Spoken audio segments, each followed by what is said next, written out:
I put on a trade and I lost immediately. Very annoying. I kept my composure. I realized that the market was doing what I thought it was going to do from the original trade. I just timed my entry wrong, learned my lesson, got back in, and I made it so that I'm on a green day. I only made 13 bucks, but it's a small account, and this is the second of 20 trades where I'm trying to become a more consistent day trader.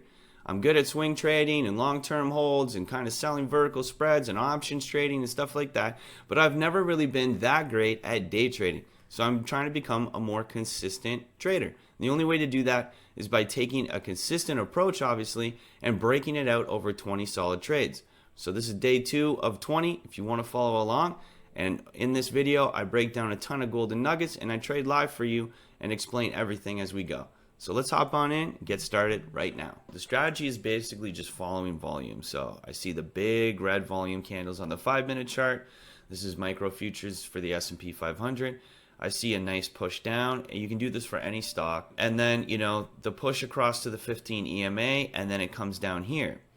Now, for me, at the time, it's kind of, I was waiting for some economic news to come out to see how it played out. And when we got this push down, I was like, okay, this is what I need, volume, push, continue. I enter on the green line, and then it swiftly comes flying up and ends up blowing out my stop because I kind of had my stop area around here. I don't want it to go out.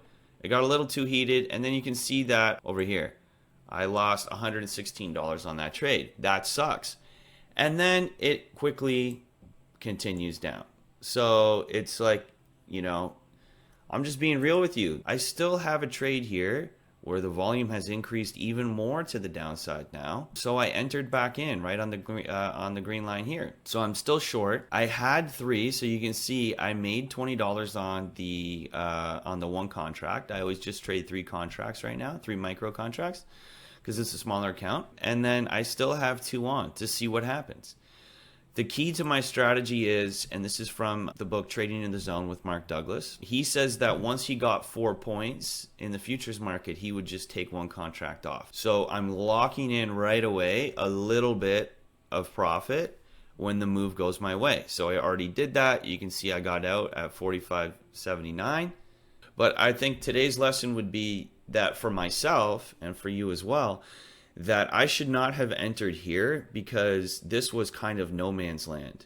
For me personally, I usually want to be entering when I'm closer to that 15 EMA, the white line, or VWAP, and see how they consolidated right here on each other. If I missed the trade, I was busy doing something, and now I see that it's all the way down here in no man's land, I need to just chill and wait because I run the risk of having exactly what happened here.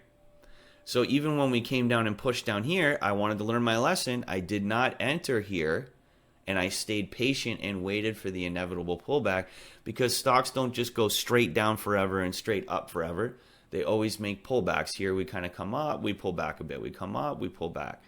So I need to be entering closer to that 15 EMA within that range. And once it came up here on the 1 minute on the SPY and hit that 15 EMA, that's when I entered. And then hopefully we can get that continuation down on the day. It's not going as fast as I would want it to go, but that's the basics of what's happening. Now we're getting a good push. See, bounced right off the 15 EMA. We're getting a good push down. We had a bit of an increase in volume. I'd love to see a lot more. The last thing I want to have happen is...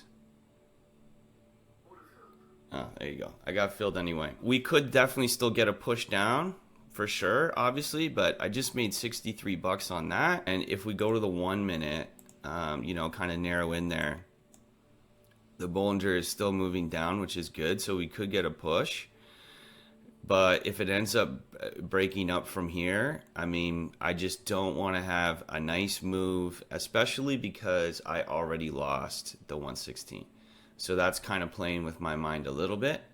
But hey, you know what? Still a great trade. We're in it. We still have 1 more contract to go. Thanks for sticking around this long. This was number 2 trade of 20. I'm going to keep doing 20 trades here so that you can follow along with me. I can get better at being consistent when it comes to day trading with this particular strategy and just prove to you and prove to myself that this is possible. I have yet to become really great at day trading. I can make money and I can make money here and there, but in the long term, it's tough for me. I'm being real with you. So I'm trying to be better for myself, and hopefully you can learn some stuff along the way. Thanks for sticking around this long, and I'll catch you on the next one.